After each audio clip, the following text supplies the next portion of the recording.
கர்த்தருடைய பரிசுத்த நாமத்திற்கு மகிமை உண்டாவதாக. இந்த ஓய்வு நாளின் மாலை வேளையிலும் கூட தேவ செய்தியை உங்களோடு பேசும்படியாய் தேவன் எனக்கு கொடுத்த கிருபைகளுக்காய் நான் தேவனை துதிக்கின்றேன். உங்கள் அனைவருக்கும் என்னுடைய அன்பின் வாழ்த்துதலை இந்த மாலை வேளையில் நான் தெரிவித்துக் கொள்கின்றேன். இந்த வருடம் 7 மாதங்களை நாம் கடந்து 8வது மாதத்துக்குள்ளாக, இந்த ஆகஸ்ட் மாதத்துக்குள்ளாக நாம் வந்திருக்கின்றோம். இந்த ஆகஸ்ட் மாதத்தில் நமக்கு கொடுக்கப்பட்டிருக்கின்ற கருப்பொருள் என்னவென்றால் வின் கிரைஸ்ட், கிறிஸ்துவை ஆதாயப்படுத்திக் கொள்ளுதல் என்பதுதான் இந்த ஆகஸ்ட் மாதத்தினுடைய கருப்பொருள். அப்படி என்றால் வின்னிங் கிரைஸ்ட், கிறிஸ்துவை ஆதாயப்படுத்திக் கொள்ளுதல் என்றால் கிறிஸ்துவோடு ஒரு ஐக்கியத்தை, ஒரு ஆழமான ஒரு தனிப்பட்ட ஐக்கியத்தை வளர்த்து கொள்வதுதான் கிறிஸ்துவை ஆதாயப்படுத்திக் கொள்ளுதல் என்று சொல்லக்கூடியதனுடைய பொருளாக இருக்கின்றது. எனவே அதனுடைய அடிப்படையில் இன்றைக்கு காலையில் முதல் செய்தியாக the supreme value of knowing Christ என்று சொல்லிக்கொண்டு, கிறிஸ்துவை அறிதலின் மேலான மதிப்பு என்ன என்று சொல்லிக்கொண்டு இன்றைக்கு காலையில் முதல் செய்தியை இந்த பிலிப்பியர் 3ஆம் அதிகாரம் 7 மற்றும் 8 வசனங்களிலிருந்து நாம் கேட்டிருக்கின்றோம். என்னவென்றால், நம்முடைய வாழ்க்கையில் மிகவும் முக்கியமான காரியம் கிறிஸ்துவை அறிகின்ற அறிவு என்று சொல்லிக்கொண்டு நாம் பார்த்திருக்கின்றோம். அப்படி என்றால் கிறிஸ்துவை நாம் அறிகின்ற பொழுது நமக்கு என்ன நடக்கின்றது என்று சொல்லிக்கொண்டு தான் அந்த செய்தியில் நாம் கேட்டிருக்கின்றோம். கிறிஸ்துவை நாம் அறிகின்ற பொழுது நாம் ஒவ்வொன்றின் மேல் வைக்கின்ற மதிப்பானது மாறுகிறது என்று சொல்லிக்கொண்டு நாம் புரிந்து கொண்டோம். உலக காரியங்கள் மேல் நாட்டமாக இருக்கின்ற நாம் கிறிஸ்துவை அறிந்து கொள்கின்ற பொழுது அதன் மேல் நாட்டம் இல்லாமல் கிறிஸ்துவனுடைய காரியங்களின் மேல் நாம் நாட்டமாக இருக்கின்றதை நாம் பார்த்திருக்கின்றோம். அது மாத்திரமல்ல, கிறிஸ்துவை அறிகின்ற அறிவுதான் இந்த உலகத்தில் இருக்கின்ற சொத்துக்களிலே மிகவும் சிறப்பான சொத்து என்று சொல்லிக்கொண்டு நாம் அந்த செய்தியில் நாம் கேட்டோம். அது மாத்திரமல்ல, கிறிஸ்துவை அறிகின்ற அறிவுக்காக எந்த தியாகத்தை நாம் செய்தாலும் அது ஏற்றுக்கொள்ளத்தக்கது என்று சொல்லிக்கொண்டு அந்த செய்தியில் இந்த பிலிப்பியர் 3ஆம் அதிகாரத்தில் 7 மற்றும் 8 வசனங்களிலிருந்து நாம் செய்தியை நாம் கேட்டோம். இன்றைக்கு இந்த மாலை வேளையில் இந்த கருப்பினுடைய 2வது செய்தியாக winning Christ over worldly gain என்று சொல்லிக்கொண்டு 2வது செய்தியை நாம் பார்க்க இருக்கின்றோம். அப்படி என்றால் உலக ஆதாயத்தை விட கிறிஸ்துவை ஆதாயமாக்கி கொள்ளுதல் என்பதுதான் அந்த செய்தியினுடைய தலைப்பு. பாருங்கள், 2 விதமான ஆதாயங்கள். அந்த தலைப்பை நீங்கள் பார்க்கின்ற பொழுது, ஒன்று கிறிஸ்துவை ஆதாயப்படுத்திக் கொள்ளுகின்றது. கிறிஸ்துவை ஆதாயப்படுத்திக் கொள்ளுகிறது என்றால், அது நான் உங்களிடத்தில் சொன்னேன், கிறிஸ்துவ இடத்தில் நாம் ஒரு தனிப்பட்ட ஆழமான ஐக்கியத்தை வைக்கின்றது தான் கிறிஸ்துவை ஆதாயப்படுத்திக் கொள்ளுதல். இன்னொன்று 2வது உலகத்தை ஆதாயப்படுத்திக் கொள்ளுதல். அப்படி என்றால் வேர்ல்ட்லி கெயின், இந்த உலகத்தை ஆதாயப்படுத்திக் கொள்ளுதல் என்று நாம் பார்க்கின்ற பொழுது, இந்த உலகம் நமக்கு கொடுக்கின்ற அனைத்தையும் நாம் சம்பாதிக்கின்றது. பாருங்கள், நீங்கள் மத்தேயு 16ஆம் அதிகாரத்தை வாசிப்பீர்களே என்றால் ஆண்டவராய் இயேசு கிறிஸ்து ஒரு காரியத்தை அங்கே சொல்வார். அப்பொழுது அவர் சொல்கின்ற பொழுது, மனுஷன் உலகம் முழுவதையும் ஆதாயப்படுத்திக் கொண்டாலும் தன்னுடைய ஜீவனை அவன் விட்டுவிட்டால் என்ன நஷ்டம் என்று. அப்படி என்றால் மனுஷன் தன்னுடைய சுய பலத்தின் மூலமாக, சுய சக்தியின் மூலமாக சம்பாதிக்கின்றது தான் உலகத்தை ஆதாயப்படுத்திக் கொள்ளுதல். நம்முடைய சுய பலத்தின் மூலமாக, சக்தியின் மூலமாக நாம் பணத்தை சம்பாதிக்கலாம், நாம் கல்வியை கற்றுக்கொள்ளலாம், நம் புகழை பெற்றுக்கொள்ளலாம், நாம் சமுதாயத்தில் பெரியவர்களாக இருக்கலாம். இப்படியாக பலவிதமான காரியங்களை நம்மால் ஆதாயப்படுத்திக் கொள்ள முடியும். எனவே ஒரு இடத்தில் கிறிஸ்துவை ஆதாயப்படுத்திக் கொள்கின்றது, இன்னொன்றில் உலகத்தை ஆதாயப்படுத்திக் கொள்கின்றது. இந்த 2ல் கிறிஸ்துவை ஆதாயப்படுத்திக் கொள்ளுகிறது தான் சிறந்தது என்று சொல்லிக்கொண்டு நம்முடைய தலைப்பானது இங்கு நமக்கு கொடுக்கப்பட்டிருக்கின்றது. அருமையானவர்களே, இப்பொழுது நம்மிடத்தில் நாம் பார்க்கின்ற பொழுது நாம் எல்லாருமே ஒரு காரியத்தின் மேல் மதிப்பு வைத்து நம்முடைய வாழ்க்கையை நாம் நடத்தி கொண்டிருக்கின்றோம். இந்த உலக பிரகாரமான காரியங்கள் மேல் நம்முடைய ஆட்டம் இருக்கிறதா என்றால் நிச்சயமாக இருக்கிறது. ஏனென்றால் நாம் சில வேளைகள் நாம் பணத்திற்காக நாம் வேலை செய்கின்றோம், நாம் புகழுக்காக சில காரியங்களை செய்கின்றோம், நாம் படிப்பதற்காக நம்முடைய அறிவை நாம் பெருத்துக்கொள்ள வேண்டும் என்பதற்காக நாம் படிக்கின்றோம். இப்படியாக உலக காரியங்கள் மேல் உலகத்தின் மூலமாக கிடைக்கின்ற ஆதாயத்தை நாம் என்ன செய்கின்றோம் என்றால் நாம் நாடிக்கொண்டிருக்கின்றோம். இதில் தவறு இருக்கிறதா என்றால் எந்த தவறுமே கிடையாது. இன்றைக்கு உங்களிடத்தில் அல்லது பொதுவாக நாம் ஒரு இடத்தில் ஒரு கேள்வியை கேட்போமே என்றால், கிறிஸ்துவை ஆதாயப்படுத்திக் கொள்ளுதல் வர்சஸ் உலகத்தை ஆதாயப்படுத்திக் கொள்ளுதல் எது வேண்டும், எது முக்கியம் என்போமே என்றால் பொதுவான கருத்து இந்த உலகத்தை ஆதாயப்படுத்திக் கொள்ளுதல். என்றால் இந்த உலகத்தில் நாம் வாழ்வதற்கு நமக்கு பணம் வேண்டும், உலகத்தில் நமக்கு பெயர் இருக்க வேண்டும், புகழ் இருக்க வேண்டும், சமுதாயத்தில் நமக்கு நல்ல பெயர் இருக்க வேண்டும். ஆனால் நம்முடைய வாழ்க்கை எப்படிப்பட்டது என்பதை நாம் அறிந்து கொள்ள வேண்டும். நம்முடைய வாழ்க்கையானது இந்த உலகத்தோடு முடிந்து வருகிறது என்றால், அப்படி என்றால் நம்முடைய வாழ்க்கை ஒரு 70, 80, 100 வருஷம் இருக்குமே என்றால் இந்த உலகத்தை ஆதாயப்படுத்திக் கொள்வது தான் சிறந்ததாக இருக்கும். ஆனால் நம்முடைய வாழ்க்கை எப்படிப்பட்டது, நம்முடைய வாழ்க்கை எப்படிப்பட்டது என்று அப்போஸ்தலனாகிய பவுல் சொல்கின்ற பொழுது 1 கொரிந்தியர் 15ஆம் அதிகாரத்தில் 51 முதல் 52 வசனங்களில் அவர் சொல்லுவார், நம்முடைய வாழ்க்கை கல்லறையோடு முடிந்து போகின்ற வாழ்க்கை கிடையாது. நாம் ஒரு நாள் என்ன செய்ய இருக்கின்றோமே என்றால் நாம் உயிரோடு எழும்ப இருக்கின்றோம். ஆண்டவராய் இயேசு கிறிஸ்து வருகின்ற பொழுது நாம் உயிரோடு எழும்பி அவரோடு சதா காலமும் நாம் இருக்கின்றோம்.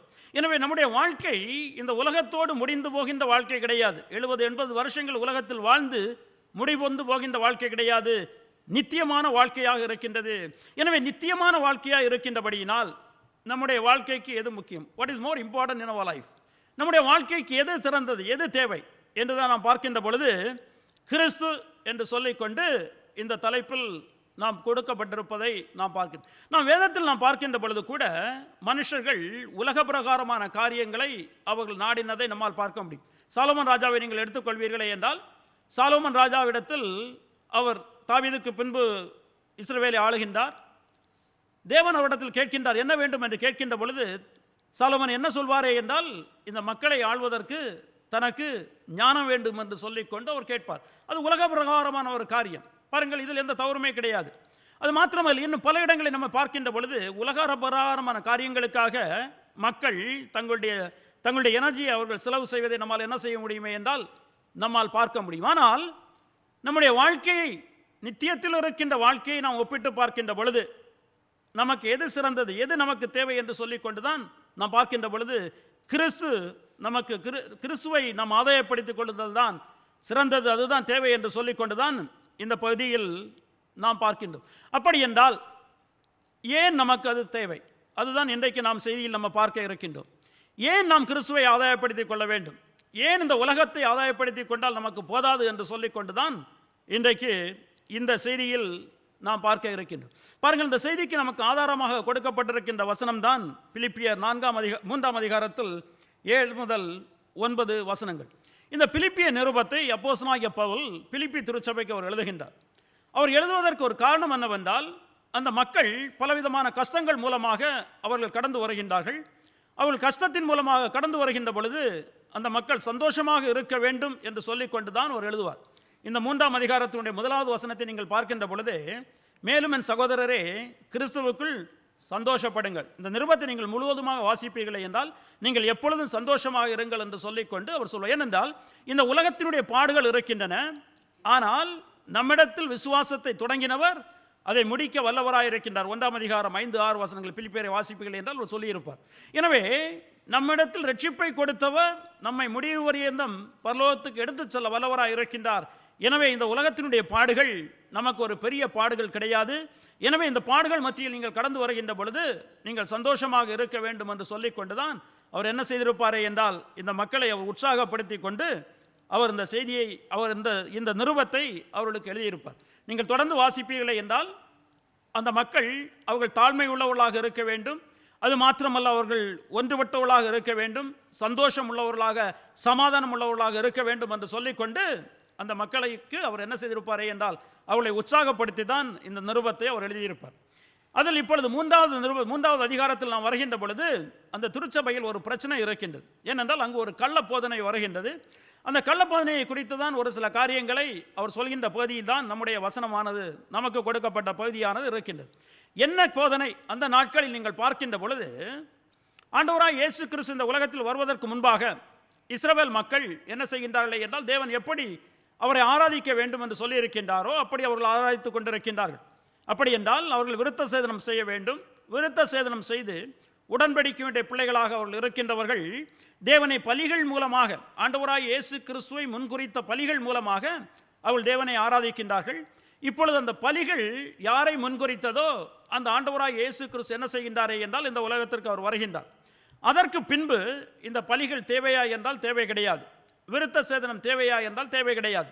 ஆனால் யூதர்களில் ஒரு கூட்டம் என்ன செய்கின்றார்களே என்றால், நாம் ரட்சிக்கப்படுவதற்கு ஆண்டவராகிய இயேசு கிறிஸ்து தேவை. ஏனென்றால் பலிகள் எல்லாம் யாரை தான் முன்குறித்தது என்றால் ஆண்டவராகிய இயேசு கிறிஸ்துவை தான் முன்குறித்தது. ஆனால் ரட்சிக்கப்படுவதற்கு மோசே கொடுத்த நியாயப்பிரமாணமும் விருத்த சேதனமும் தேவை என்று சொல்லிக்கொண்டு அவர்கள் என்ன செய்கின்றார்களே என்றால் அவர்கள் போதிக்கின்றார்கள். எடுத்தவர்கள் எனக்கா வாசியுங்கள். அப்போஸ்தலர் நடவடிக்கைகள் 15ஆம் அதிகாரத்தினுடைய 1வது வசனம். அப்போஸ்தலர் நடவடிக்கைகள் 15ஆம் அதிகாரத்தினுடைய 1வது வசனம். சிலர் யூதேயாவில் இருந்து வந்து, நீங்கள் மோசேயினுடைய முறைமையின்படியே விருத்த சேதனம் அடையாவிட்டால் ரட்சிக்கப்பட மாட்டீர்கள் என்று சொல்லிக்கொண்டு சகோதரருக்கு போதனை பண்ணினார்கள். இது அந்தியோகியா சபையில் நடக்கிறது. அங்கு மாத்திரமல்ல, யூதர்கள் பல சபைகளிலும் எல்லா சபைகளிலும் சென்று அவர்கள் செய்யக்கூடிய ஒரு காரியம் என்னவென்றால், நீங்கள் ரட்சிக்கப்பட வேண்டுமே என்றால் நீங்கள் விருத்த சேதனம் செய்து கொள்ள வேண்டும். நீங்கள் விருத்த சேதனம் செய்து கொள்ளவில்லை என்றால் உங்களுக்கு ரட்சிப்பு கிடையாது. ஆண்டவராக இயேசு கிறிஸ்துவை சொந்த ரட்சகராக ஏற்றுக்கொண்டால் மாத்திரம் போதாது, நீங்கள் விருத்த சேதனம் செய்ய வேண்டும் என்று சொல்லிக்கொண்டு அவர்கள் என்ன செய்கின்றார்கள் என்றால் போதிக்கின்றார்கள். எனவே தான் இந்த 3ஆம் அதிகாரத்தினுடைய முதல் 1-2 வசனங்களை நீங்கள் வாசித்து கொண்டு வருவீர்களே என்றால் அந்த மக்களை குறித்து மிகவும் அதிகமாக அவர் திட்டியிருப்பார். அந்த நாய்களுக்கு நீங்கள் எச்சரிக்கையாக இருங்கள் என்று 2வது வசனத்தில் அவர் சொல்லியிருப்பார். பாருங்கள், ஏனென்றால் ரட்சிக்கப்படுவதற்கு ஏதாவது கிரியைகள் தேவை என்றால் தேவை கிடையாது. ஆண்டவராகிய இயேசு கிறிஸ்து மாத்திரம்தான் தேவை. எனவே ரட்சிக்கப்படுவதற்கு ஆண்டவராகிய இயேசு கிறிஸ்துவோடு எதையாவது கூட்ட வேண்டும் என்று அவர்கள் சொல்கின்ற பொழுது அப்போஸ்தலனாகிய பவுல் என்ன செய்கின்றார் என்றால் வெறுமையாக எதிர்த்து அவர் அதை பேசிக்கொண்டு வருவார். இப்பொழுது அவர் தன்னை கம்பேர் பண்ணுவார். இதை சொல்கின்ற மக்களுக்கு கூட நான் என்னை பார்ப்பேனே என்றால் அதை விட நான் எப்படிப்பட்டவனே என்றால் சிறந்தவன் என்று சொல்லிக்கொண்டு தான் அந்த வசனங்களில் அவர் பேசிவிட்டு பின்பு நாம் பார்க்கின்ற பொழுது இன்றைக்கு காலையில் நாம் கேட்ட செய்தியின் மூலமாக, அதாவது நாம் கிறிஸ்துவை நாம் அறிந்து கொள்கின்றதனுடைய மேன்மை என்ன என்று சொல்லிக்கொண்டு பேசிவிட்டு 9வது வசனம் வருகின்ற பொழுது ஏன் நாம் கிறிஸ்துவை அறிந்து கொள்வதனுடைய மேன்மை இருக்கிறது என்று சொல்லிக்கொண்டு அவர் அதற்கு சுருக்கமாக சொல்வார். எனவே இன்றைக்கு இந்த மாலை வேளையில் இந்த 9வது வசனத்திலிருந்து காலையில் நாம் 7-8 வசனங்களை நாம் கேட்டிருக்கின்றோம். 9வது வசனத்திலிருந்து 3 காரியங்களை நான் சுருக்கமாக உங்களோடு நான் பேசி நான் கடந்து செல்ல விரும்புகின்றேன். முதலாவதாக இந்த 9வது வசனத்தை நாம் கவனமாக நாம் வாசிக்கின்ற பொழுது அவர் ஒரு வார்த்தையை குறித்து அவர் திரும்ப திரும்ப சொல்லிக் கொண்டு வருவார். நீதி என்று சொல்லக்கூடியதான வார்த்தை. நான் 9வது வசனத்தை நான் உங்களுக்கு வாசிக்கின்றேன். நான் கிறிஸ்துவை ஆதாயப்படுத்தி கொள்ளும்படிக்கும் நியாயப்பிரமாணத்தினால் வருகிற சுய நீதியை உடையவனாய் இராமல் கிறிஸ்துவை பற்றும் விசுவாசத்தினால் வருகிறதும் விசுவாசம் மூலமாய் தேவனால் உண்டாயிருக்கிறதுமான நீதியை உடையவனாய் இருந்து கிறிஸ்துவுக்குள் இருக்கிறவன் என்று காணப்படும் படிக்கும் என்று சொல்லிக்கொண்டு, நீதி என்று சொல்லக்கூடியதான வார்த்தை ஆங்கிலத்தில் ரைச்சியஸ்னஸ் என்று சொல்லிக்கொண்டு இருக்கும். அப்படி என்றால் நீதி என்ன என்று நாம் பார்க்கின்ற பொழுது அது எப்பொழுதுமே ஒரு கம்பேரிட்டிவ் ஸ்டேட்மெண்ட், அதாவது ஒத்து பார்க்கக்கூடிய ஒன்று, ஒரு அளவுகோலோடு ஒத்து பார்க்கக்கூடியது. பாருங்கள், அப்படி என்றால் நான் இந்த சிங்கப்பூர் தேசத்தில் இருக்கின்ற நாம் சிங்கப்பூர் தேசத்தினுடைய சட்ட திட்டங்களோடு நம்மை ஒப்பிட்டு அதற்கு ஏற்றபடி நாம் நடப்போமே என்றால் இந்த நாட்டினுடைய சட்டத்திட்டங்களுக்கு நாம் நீதிமானாக இருக்கின்றோம். பாருங்கள், இந்த நாட்டிற்கு ஏராளமான சட்டத்திட்டங்கள் இருக்கின்றன இல்லையா? முதலாவது அதனுடைய பெரிய சட்டத்திட்டம் என்னவென்றால் அதனுடைய கான்ஸ்டிடியூஷன். அதற்கு கீழ் பலவிதமான சட்டங்கள் இருக்கின்றன. நாம் என்ன செய்ய வேண்டும், என்ன செய்யக்கூடாது என்று சொல்லிக்கொண்டு ஏராளமான சட்டங்கள் இருக்கின்றன. ஒரு உதாரணத்திற்கு, நம்முடைய வாழ்க்கை நன்றாக இருக்க வேண்டுமே என்றால் திருட்டு இருக்கக்கூடாது. எனவே திருடுகின்றது தப்பு என்று சொல்லிக்கொண்டு நாட்டினுடைய சட்டம் இருக்கின்றது. நீங்கள் திருடுகின்ற பொழுது அதற்கு ஏற்ற மாதிரி உங்களுக்கு தண்டனை இருக்கின்றது. எனவே இப்பொழுது நான் திருடாமல் இருப்பேனே என்றால் இந்த நாட்டினுடைய சட்டத்தினுடைய அடிப்படையில் நான் எப்படி என்றால் நீதிமானாக இருக்கின்றேன். ஏனென்றால் நான் என்ன செய்யவில்லை என்றால் நான் திருடவில்லை. மாறாக நான் திருட வேண்டும் என்று நினைத்து ஒரு திட்டம் போட்டு அதே நேரத்தில் அதற்கு வாய்ப்பில்லாமல் போகுமே என்றால் அப்படி இருந்தாலும் கூட நான் திருடாதபடியினால் இந்த நாட்டினுடைய சட்டத்திற்கு நான் நீதிமானாக இருப்பேன். ஏனென்றால் நான் என்ன செய்யவில்லை என்றால் திருடவில்லை. நான் திட்டம் போட்டு இருக்கின்றேன், ஆனால் நான் திருடவில்லை. இன்னும் ஒருபடி மேலே சென்று நான் திருடிவிட்டேன், ஆனால் நான் பிடிபடவில்லை, யாரும் என்னை பார்க்கவில்லை, நான் திருடி விட்டதை யாருமே பார்க்கவில்லை என்றால் அப்பொழுது நான் அந்த நாட்டினுடைய சட்டத்துக்கு எப்படி தான் இருப்பேன்? நான் நீதிமானாகத்தான் காணப்படுவேன். ஏனென்றால் நான் என்ன செய்யவில்லை என்றால் நான் பிடிபடவில்லை. நான் எப்பொழுதுதான் குற்றவாளி ஆவேனே என்றால் நான் திருடினது பிடிபட்டு நீதிமன்றத்தில் நிறுத்தப்பட்டு அங்கு இருக்கின்ற நீதிபதியால் திருடன் என்று நான் நிரூபிக்கப்படுவேனே என்றால் மாத்திரம்தான் நான் இந்த நாட்டுக்கு என்ன செய்வேனே என்றால் குற்றவாளியாக இருப்பேன். எனவே ரைச்சியஸ்னஸ் அல்லது நீதி என்று வருகின்ற பொழுது அந்த சட்டத்திட்டத்திற்கு நாம் எப்படி கீழ்ப்படுகிறோம் என்பதை பொறுத்து இருக்கின்றது. அந்த சட்டத்திற்கு நாம் கீழ்ப்படிவோமே என்றால் அந்த சட்டத்திற்கு முன்பாக, நாட்டுக்கு முன்பாக நாம் நீதிமானாக நாம் காணப்படுகின்றோம். இப்பொழுது இது இந்த நாட்டை குறித்தது. இப்பொழுது தேவனுடைய வசனத்துக்கு நாம் வருகின்ற பொழுது, இந்த வேதத்தில் நீங்கள் பார்க்கின்ற பொழுது நீதிமான், நீதி என்று சொல்லிக்கொண்டு அதிகமாக அது என்ன செய்யுமே என்றால் அது பேசிக்கொண்டு வந்து கொண்டிருக்கும். அப்படி என்றால் இங்கேயும் அதே தான். இங்கு யார் இருக்கின்றாரே என்றால் நமக்கு தேவனுடைய சட்டம் இருக்கின்றது. நீதிபதியாக யார் இருக்கின்றாரே என்றால் தேவன் இருக்கின்றார். அந்த நியாயத்தீர்ப்பை குமாரனாகிய கடவுள் ஆண்டவராக இயேசு கிறிஸ்துவுக்கு கொடுத்திருக்கின்றார். அவர் நீதிமானாக இருக்கின்றார். அவர் என்ன செய்வாரே என்றால் நம்முடைய வாழ்க்கையை, நான் பிறந்தது முதல் நான் மரிக்கின்றது வரை இருக்கின்ற என்னுடைய வாழ்க்கையை அவர் இருக்கின்ற அந்த அளவுகளுக்கு பார்த்து நான் அதற்கு ஒத்திருக்கின்றேனா, நான் கீழ்ப்படிந்திருக்கின்றேனா என்று சொல்லிக்கொண்டு அவர் என்ன செய்வாரே என்றால் அவர் ஜட்ஜ்மெண்ட் கொடுக்க இருக்கின்றார். நான் கீழ்ப்படிந்திருப்பேனே என்றால் நான் அவரோடு இருக்கின்ற பாக்கியத்தை கொடுப்பார். நான் கீழ்ப்படியவில்லை என்றால் அதற்கு தண்டனை, மரணம், அதாவது நான் என்ன செய்வாரே என்றால் நரகத்திற்கு அவர் அனுப்பிவிடுவார். பாருங்கள், இதுதான். இப்பொழுது நம்மிடத்தில் ஒரு கேள்வி வரும். அப்படி என்றால் என்ன சட்டம்? தேவன் நமக்கு என்ன சட்டத்தை கொடுத்திருக்கின்றார்? எந்த சட்டத்திற்கு நான் கீழ்ப்படிய வேண்டும்? நீங்கள் வேதத்தில் நம்ம பார்க்கின்ற பொழுது, இந்த நாட்களில் நீங்கள் பார்ப்பீர்களே என்றால் நம்முடைய நியூஸ் லைனிலிருந்து உங்கள் கேள்வி பதில் இருக்கும். இதில் இதற்கு முன்பாக இருந்த ஒரு 3-4 கேள்விகளை நீங்கள் பார்த்திருப்பீர்களே என்றால் அதனுடைய பதில் நமக்கு தெரியும். தேவன் நம்மிடத்தில் என்ன எதிர்பார்க்கின்றார் என்று சொல்லிக்கொண்டு ஒரு இருக்கு. என்ன கடமையை தேவன் நம்மிடத்தில் எதிர்பார்க்கின்றார் என்பது ஒரு கேள்வி. என்ன கடமை என்றால் அவர் வெளிப்படுத்தி இருக்கின்ற சித்தத்திற்கு நாம் கீழ்ப்படிய வேண்டும். அதுதான் தேவன் நம்மிடத்தில் எதிர்பார்க்கின்றது. தேவன் தன்னுடைய பிள்ளைகளிடத்தில், உலகத்தில் இருக்கின்ற மக்களிடத்தில் எதிர்பார்க்கிறது என்னவென்றால் தேவன் வெளிப்படுத்தி இருக்கின்ற சட்டத்திற்கு நாம் கீழ்ப்படிய வேண்டும். அப்படி என்றால் அடுத்த கேள்வி, தேவன் எந்த சட்டத்தை அவர் வெளிப்படுத்தி இருக்கின்றார், அவர் எப்படி அதை காண்பித்திருக்கின்றார் என்பது அடுத்த கேள்வியாக இருக்கின்றது. அதனுடைய பதில் என்னவென்றால், எந்த சட்டத்தை அவர் காண்பித்திருக்கின்றாரே என்றால் ஒழுக்க நீதி சட்டம் அல்லது மோரல் லா என்ற ஆங்கிலத்தில் சொல்லக்கூடியதை தேவன் என்ன செய்திருக்கின்றாரே என்றால் வெளிப்படுத்தி இருக்கின்றார். இப்பொழுது என்ன கேள்வி? அப்படி என்றால் அது என்ன? இந்த மோரல் லா அல்லது ஒழுக்க நீதி சட்டம் எங்கே இருக்கின்றது? அதனுடைய பதில் என்னவென்றால், இந்த ஒழுக்க நீதி சட்டமானது எங்கே இருக்கின்றது என்றால் 10 கற்பனைகளில் இருக்கின்றது. அப்படி என்றால் இந்த 3 கேள்வியில் நீங்கள் பார்க்கின்ற பொழுது நாம் எதற்கு கீழ்ப்படிய வேண்டும்? எது தேவன் கொடுத்திருக்கின்ற சட்டம் என்றால் 10 கற்பனைகள். 10 கற்பனை என்பது யாத்திராகமம் 20ஆம் அதிகாரத்தில் தேவன் என்ன செய்திருக்கின்றாரே என்றால் எழுதி கொடுத்திருக்கின்றார். எனவே தேவன் நம்மை, நம்முடைய செயல்பாடுகளை எதனோடு ஒப்பிட்டு பார்க்கின்றாரே என்றால் அந்த 10 கற்பனைகளோடு அவர் என்ன செய்கின்றாரே என்றால் ஒப்பிட்டு பார்க்கின்றார். நாம் அந்த சட்டத்திட்டத்திற்கு கீழ்ப்படிந்திருப்போமே என்றால் நம்மை அவரோடு இருக்கின்ற பாக்கியத்தை அவர் கொடுப்பார். நாம் அதற்கு கீழ்ப்படியவில்லை என்றால், குறைபட்டு இருப்போமே என்றால் அவருடைய சமூகத்தில் நாம் இருக்க முடியாது. நாம் செல்ல வேண்டிய இடமான நரகத்துக்கு என்ன செய்து விடுவாரே என்றால் நம்மை எவர் அனுப்பி விடுவார். இதுதான் இங்கே நீதி என்று நாம் பார்க்கின்ற பொழுது.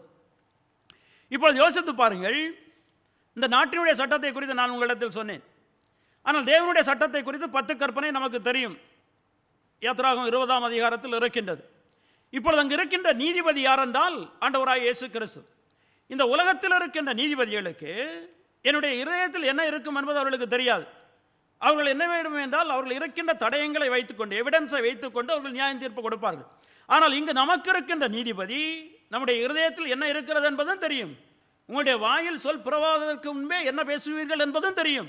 எல்லாவற்றையும் அறிந்தவராக இருக்கின்றார். எனவே இந்த நீதிபதிக்கு முன்பாக நாம் என்ன செய்ய முடியாது என்றால் யாருமே தப்பித்துக் கொள்ள முடியாது. இரண்டாவதாக, அவர் கொடுக்கின்ற இந்த சட்டமானது, இந்த 10 கற்பனை என்று சொல்லக்கூடியதானது இந்த வெறும் எழுத்தின் மூலமாக உள்ளது கிடையாது. இது ஆவிக்குரிய விஷயமாக இருக்கின்றது. அப்படி என்றால் நாம் வேதத்தில் நீங்கள் வாசிக்கின்ற பொழுது, நம் மத்தேயுவில் 5ஆம் அதிகாரத்தில் வாசிப்போமே என்றால், கொலை செய்யாதிருப்பாயாக என்பது கட்டளை. எனவே கொலை செய்தால் மாத்திரம்தான் கொலை கிடையாது.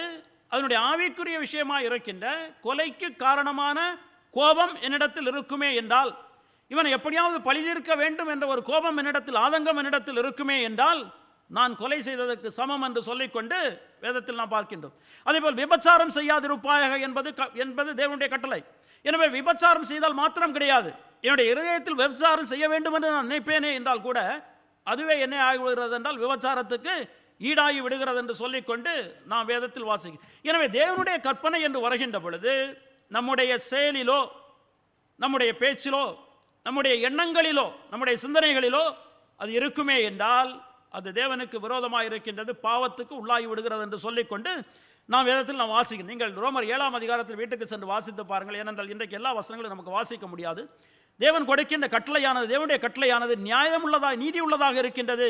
அது மாத்திரம் கிடையாது, இட் இஸ் ஸ்பிரிச்சுவல், இது ஆவிக்குரியதாக இருக்கின்றது. அப்படி என்றால் எழுத்து மாத்திரம் கிடையாது, கொலை என்றால் கொலை மாத்திரம் கிடையாது, அதனுடைய அடிப்படையில் பின்னணியில் என்ன இருக்கின்றதோ அது எல்லாமே கொலைக்கு சமானதாக இருக்கிறது என்று சொல்லிக்கொண்டு நம்ம பார்க்க. எனவே அருமையானவர்களே பாருங்கள், அப்படி என்றால் எல்லாவற்றையும் அறிந்திருக்கின்ற நியாயாதிபதியாக இருக்கின்ற ஆண்டவராய் இயேசு கிறிஸ்துவுக்கு முன்பாக நியாயமாயும் ஆவிக்குரியதுமாய் இருக்கின்ற அவருடைய கட்டளையை வைத்துக்கொண்டு நம்முடைய வாழ்க்கையை நாம் பிறந்ததிலிருந்து மறிக்கின்றது வரை இருக்கின்ற வாழ்க்கையை அவர் நியாயம் தீர்த்து பார்த்து நாம் நீதிமானா இல்லையா என்று சொல்லிக்கொண்டு அவர் என்ன செய்ய இருக்கின்றாரே என்றால் அவை நம்மை நியாயம் தீர்க்க இருக்கின்றார் என்று சொல்லிக்கொண்டு நாம் பார்க்க. இதுதான் இங்கே நீதி நீதி என்று சொல்லிக்கொண்டு அவர். எனவே நீதி என்று வருகின்ற பொழுது ஒரு சட்டத்தினோருக்கு நாம் அந்த சட்டத்திற்கு கீழ்ப்படிந்திருக்கின்றோமா? அப்படி என்றால் வேதத்தினுடைய அடிப்படையில் தேவன் நமக்கு கொடுத்திருக்கின்ற நீதி சட்டமாக இருக்கின்ற ஒழுக்க நீதி சட்டமாக இருக்கின்ற 10 கற்பனைகளுக்கு நானும் நீங்களும் கீழ்ப்படிந்திருக்கின்றோமா என்று சொல்லிக்கொண்டுதான் அதனுடைய கேள்வி, அதனுடைய அவர் எதிர்பார்க்கின்றது. இப்பொழுது 2 விதங்களில் நாம் என்ன செய்யலாமே என்றால் இந்த கட்டளைக்கு நாம் கீழ்ப்படியலாம். அதான் அப்போஸ்தலனாகிய பவுல் இங்கே சொல்லுவார், ஒன்று அவர் விரும்பாத ஒன்று, இன்னொன்று தான் விரும்புகின்ற ஒன்று. 2 விதமான காரியங்கள், ஒன்று விரும்பாத ஒன்று, ஒன்று விரும்பின ஒன்று. எனவே என்னுடைய 2வது பாயிண்ட் என்னவென்றால், which way Paul does not want to achieve the righteousness. எந்த விதத்தில் அப்போஸ்தலனாகிய பவுல் அந்த நீதியை பெற்றுக்கொள்ள அவர் விரும்பவில்லை. பாருங்கள், இந்த நீதியை 2 விதத்தில் பெற்றுக்கொள்ள முடியும். அதில் ஒரு விதத்தை அவர் என்ன செய்கின்றாரே என்றால் விரும்புகின்றார், ஒரு விதத்தை என்ன செய்யவில்லை என்றால் அவர் விரும்பவில்லை என்று சொல்லிக்கொண்டு நாம் பார்க்கின்றோம். அப்படி என்றால் அவர் விரும்பாதது என்னது? எதன் மூலமாக இந்த நீதியை பெற்றுக்கொள்வதற்கு அவர் விரும்பவில்லை? வேதம் தெளிவாக சொல்கின்றது, உங்களுக்கு வாசிக்கின்றேன். 9வது வசனம், நியாயப்பிரமாணத்தினால் வருகிற சுய நீதியை உடையவனாய் இராமல். அப்படி என்றால் என்னுடைய வாழ்க்கையில் நியாயப்பிரமாணத்திற்கு நான் கீழ்ப்படிந்ததன் மூலமாக வருகின்ற சுய நீதியை நான் அடைவதற்கு நான் விரும்பவில்லை என்று சொல்லிக்கொண்டு அவர் சொல்கின்றார். என்ன பொருள் என்றால், அப்படி என்றால் இந்த 10 கற்பனைகளில் இருக்கின்ற காரியத்தை அதற்கு கீழ்ப்படிந்து அதன் மூலமாக வருகின்ற நீதியை நான் என்ன செய்யவில்லை என்றால் நான் விரும்பவே இல்லை என்று சொல்லி, இதுதான் அருமையானவர்களே நாம் பார்க்கின்ற பொழுது நம்முடைய சுயத்தின் மூலமாக அல்லது நம்முடைய உலகத்து பிரகாரமாக நாம் சம்பாதிக்கின்ற நீதி என்று சொல்லிக்கொண்டு நாம் பார்க்கின்றோம். நீங்கள் இங்கே பார்ப்பீர்களே என்றால் ஏராளமான வேதத்தை நாம் வாசிக்கின்ற பொழுது ஏராளமான மக்கள் என்ன நினைத்திருந்தார்களே என்றால் தாங்கள் தேவன் கொடுத்திருந்த 10 கற்பனைகளுக்கு கீழ்ப்படிய முடியும் என்பதுதான் அவருடைய எண்ணம். அப்போஸ்தலனாகிய பவுலுடைய எண்ணமும் அதுதான். முதலாவது ஆண்டவராய் இயேசு கிறிஸ்துவை சந்திப்பதற்கு முன்பாக அவர் என்ன நினைத்திருந்தாரே என்றால் தன்னுடைய சுயத்தின் மூலமாக இந்த உலக பிரகாரமான காரியங்கள் மூலமாக நீதியை நான் சம்பாதிக்க முடியும், அந்த தேவனுடைய கட்டளைகளுக்கு முன்பாக அந்த கட்டளைகளுக்கு என்னால் கீழ்ப்படிய முடியும் என்று சொல்லிக்கொண்டு தான் அவர் நினைத்திருந்தார். அவர் தன்னை பற்றி சொல்கின்றது இந்த 3ஆம் அதிகாரத்தில் முதல் 4வது வசனத்திலிருந்து 6வது வசனம் வரை தன்னுடைய பெருமைகளை இந்த உலகத்தில் தான் சம்பாதித்த உலக பிரகாரமாக சம்பாதித்த காரியங்களை அவர் குறித்து அவர் பேசிக் கொண்டு வருவார். அதில் 6வது வசனத்தில் சொல்கின்றார் பாருங்கள், பின்பகுதியை நான் வாசிக்கின்றேன். 6வது வசனத்தின் பின்பகுதி, நியாயப்பிரமாணத்துக்குரிய நீதியின்படி குற்றம் சாட்டப்படாதவன். அப்படி என்றால் என்னுடைய வாழ்க்கையை நியாயப்பிரமாணத்தோடு ஒப்பிட்டு பார்ப்பேனே என்றால் எந்த ஒரு குற்றத்தையும் என்ன செய்ய முடியாது, கண்டுபிடிக்க முடியாது. அவ்வளவு பரிசுத்தமுள்ள ஒரு வாழ்க்கை. இன்றைக்கு உங்களுடைய வாழ்க்கையும் என்னுடைய வாழ்க்கையை நாம் பார்க்கின்ற பொழுது இந்த 10 கற்பனைகளோடு நாம் பார்க்கின்ற பொழுது நாம் பாவம் செய்திருக்கின்றோமா, மீறி இருக்கின்றோமா? தினமும் தினமும் நாம் என்ன செய்கின்றோம் என்றால் மீறுகின்றோம். ஆனால் அப்போஸ்தலனாகிய பவுல் இங்கே சொல்கின்றார், அவருடைய வாழ்க்கையை பார்க்கின்ற பொழுது நியாயப்பிரமாணத்தோடு ஒப்பிட்டு பார்க்கின்ற பொழுது நியாயப்பிரமாணத்தினுடைய கிரியையின்படி நீதியின்படி குற்றம் சாட்டப்படாதவன் என்று சொல்லிக்கொண்டு அந்த நாட்களில் யூதர்கள் நாம் பார்க்கின்ற பொழுது இந்த 10 கற்பனைகளை அவர்கள் என்ன செய்திருந்தார்கள் என்றால் வேதத்தினுடைய அடிப்படையிலும் தங்களுடைய முறைமையின்படியும் பல கற்பனைகளாக அவர் பிரித்து வைத்திருக்கிறார். கிட்டத்தட்ட 600க்கும் மேற்பட்ட கற்பனைகள். அப்படி என்றால் அப்போஸ்தலனாகிய பவுல் என்ன சொல்கின்றாரே என்றால் இந்த 600க்கும் மேற்பட்ட ஒவ்வொரு கற்பனைகளையும் நான் பார்க்கின்ற பொழுது என்னுடைய வாழ்க்கையை நான் கம்பேர் பண்ணி பார்க்கின்ற பொழுது எல்லா கட்டளைகளுக்கும் நான் என்ன செய்திருக்கின்றேன், நான் கீழ்ப்படிந்திருக்கின்றேன். எந்த ஒரு கட்டளையும் நான் என்ன செய்யவில்லை, நான் மீறவில்லை. பாருங்கள், அந்த மனுஷன் சொல்கின்றார், இப்படி இந்த கற்பனைகளுக்கு எல்லாம் நான் கீழ்ப்படிந்திருக்கின்றேன், எந்த ஒரு கற்பனையும் நான் மீறவில்லை, நியாயப்பிரமாணம் எந்த விதமான குற்றத்தையும் கண்டுபிடிக்க முடியாது. அப்படி இருந்தாலும் அந்த நீதி என்ன செய்யாது, எனக்கு பிரயோஜனமற்ற நீதி என்று சொல்லிக்கொண்டு அவர் சொல்வதை நாம் என்ன செய்கின்றோமே என்றால் இங்கே நாம் பார்க்கிறோம். அது மாத்திரமல்ல, நீங்கள் வேதத்தில் நீங்கள் பல இடங்களில் நீங்கள் பார்க்கின்ற பொழுது அந்த மக்கள் என்ன நினைத்திருந்தார்களே என்றால் தங்களுடைய சுயத்தின் மூலமாக தங்களுடைய செய்கைகளின் மூலமாக நியாயப்பிரமாணத்துக்கு என்ன செய்ய முடியும், கீழ்ப்படிந்து தேவன் விரும்புகின்ற நீதியை நம்மால் என்ன செய்ய முடியுமே என்றால் அடைய முடியும் என்று சொல்லிக்கொண்டு அவர்கள் நினைத்திருந்தார்கள். நாம் வேதத்தில் வாசிக்கின்ற பொழுது கூட லூக்கா 18ஆம் அதிகாரத்தை வாசிப்போமே என்றால் அங்கு ஒரு பரிசேயனும் ஒரு ஆயக்காரனும் ஜெப ஆலயத்திற்கு செல்வார்கள் ஜெபிப்பதற்காக. ஜெப ஆலயத்திற்கு அவர்கள் செல்கின்ற பொழுது இந்த பரிசேயன் எப்படி ஜெபிப்பானே என்றால் அவன் தொடங்குகின்ற பொழுது லூக்கா 18ஆம் அதிகாரத்தினுடைய ஒரு சில வசனங்களை நான் உங்களுக்கு வாசிக்கின்றேன். 18ஆம் அதிகாரத்தினுடைய 9வது வசனத்தை நான் உங்களுக்கு வாசிக்கின்றேன். அன்றியும் பாருங்கள், தங்களை நீதிமான்கள் என்று நம்பி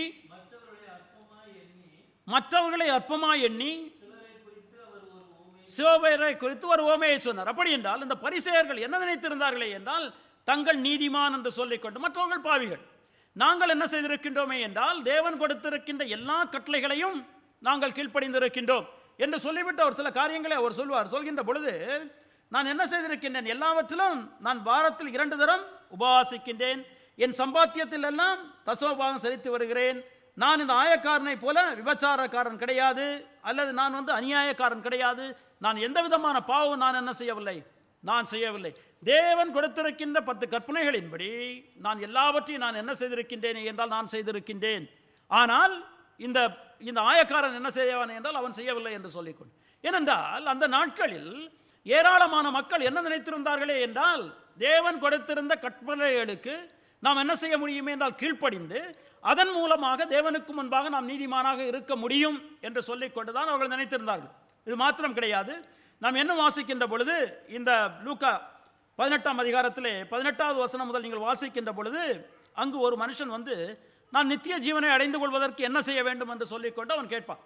நித்திய ஜீவனை அப்பா நீ அடைவதற்கு நீ என்ன செய்ய வேண்டும், 10 கற்பனைகளை நீ கீழ்ப்படிய வேண்டும். அதான் ஆண்டவராக இயேசு கிறிஸ்து சொல்லுவார். அவங்க நீ களவு செய்யாதிருப்பாயா, விபச்சாரம் செய்யாதிருப்பாயா, கொலை செய்யாதிருப்பாயா என்று சொல்லிக்கொண்டு அவர் சொல்கின்ற பொழுது அவன் என்ன சொல்வானே என்றால் அவன் கொடுக்கின்ற பதில் 21வது வசனம், லூக்கா 18னுடைய 21வது வசனம் வாசிக்கின்றேன். அவன் சொல்கின்றான் பாருங்கள், அதற்கு அவன் இவைகளை எல்லாம் என் சிறு வயது முதல் கை கொண்டிருக்கிறேன் என்றான். அவன் சொல்கின்றான், இவைகளெல்லாம் நான் என்ன செய்திருக்கின்றேன், என்னுடைய சிறு வயது முதல் நான் கை கொண்டு கொண்டிருக்கின்றேன். நான் பிள்ளையா இருக்கின்ற பொழுதே என்னுடைய பெற்றோர்கள் எனக்கு கற்றுக் கொடுத்திருக்கின்றார்கள் 10 கற்பனைகளை. தேவன் என்னெல்லாம் செய்ய வேண்டும் என்று விரும்புகின்றார் என்பதை கற்றுக் கொடுத்திருக்கின்றார்கள். அதை நான் என்ன செய்திருக்கின்றேனே என்றால் என்னுடைய சிறு வயது முதல் நான் கை கொண்டு கொண்டிருக்கின்றேன் என்று சொல்லிக்கொண்டு அவன் என்ன செய்கின்றானே என்றால் பதில் கொடுக்கின்றான்.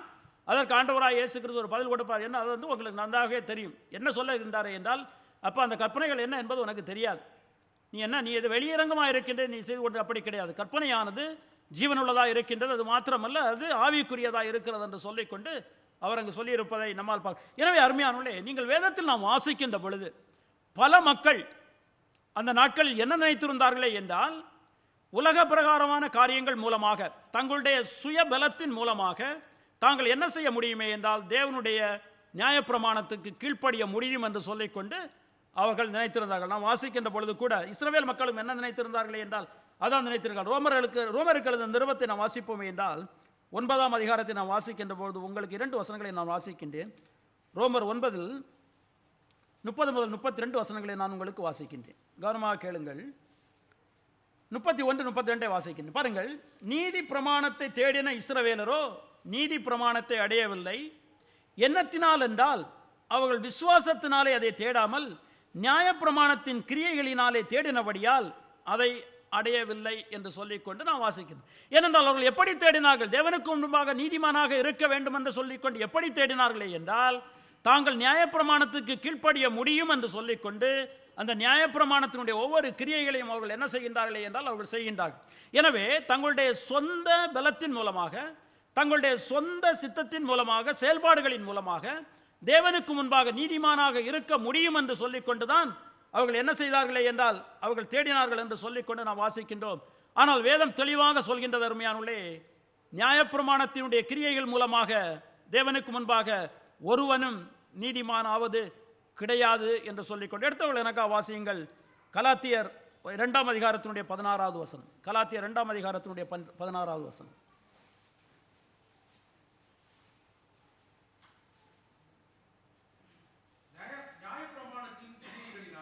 நியாயப்பிரமாணத்தின் கிரியைகளினாலே எந்த மனுஷனும் நீதிமானாக்கப்படுவதில்லையே. வேதம் தெளிவாக சொல்கின்றது. இதை நீங்கள் ரோமர் 2ஆம் அதிகாரத்தில் 3ஆவது அதிகாரத்தில் 20வது வசனத்தில் வாசிக்கலாம். கலாத்தியர் 3ஆம் அதிகாரத்தினுடைய 11வது வசனத்தில் வாசிக்கலாம். பல இடங்களில் வேதம் சொல்லிக் கொண்டு வரும். ஒரு மனுஷன் தன்னை தேவனுக்கு முன்பாக கிரியைகள் மூலமாக, நியாயப்பிரமாணத்தின் கிரியைகள் மூலமாக நீதிமானாக்க முடியுமே என்றால் அது ஒரு காலத்திலும் நடக்காதது என்று சொல்லிக்கொண்டு அதற்கு காரணம் இருக்கின்றது. அதை நான் இப்பொழுது விளக்க விரும்பவில்லை, ஏனென்றால் அது நேரமாகிவிடும். எனவே ஒன்றை நாம் புரிந்து கொள்ள வேண்டும். அதை அப்போஸ்தலனாகிய பவுல் சொல்கின்றார். நியாயப்பிரமாணத்தினுடைய கிரியைகளோடு என்னை ஒப்பிட்டு பார்க்கின்ற பொழுது நியாயப்பிரமாணம் எந்த ஒரு குற்றத்தையும் என்னில் காண்பிக்காது. ஏனென்றால் எல்லாவற்றையும் நான் என்ன செய்திருக்கின்றேனே என்றால் நான் செய்திருக்கின்றேன்.